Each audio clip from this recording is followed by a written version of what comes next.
السلام عليكم ورحمة الله وبركاته. هل كان واسطة يا برودكشن 1 فضلا كم من نقوم عامش كنت برتاهم كلنا يوتيوب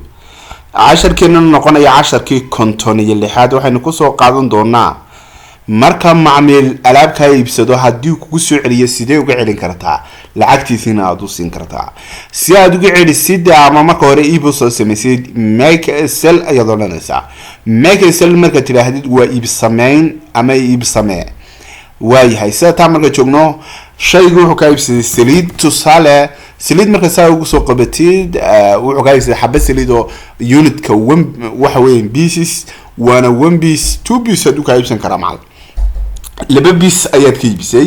labada piece $14 weeye way $14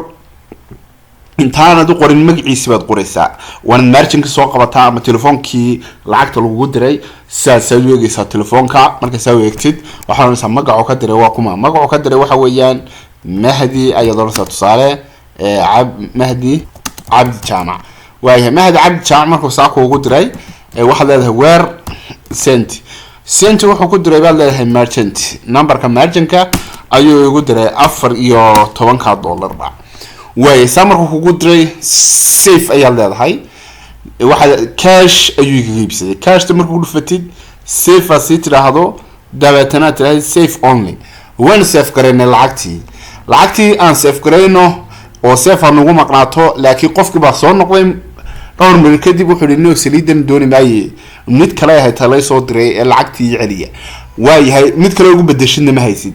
waxa tagaysaa history saliska marka soo ugu soo dhufatid aad soo dooratid dhacdo goorma dhacday waxa weeyaan waxa loo yaqaan waa today waxa weeye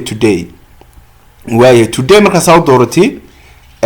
iibki 14ka ayaan baarana 14ka waa ugu sareeya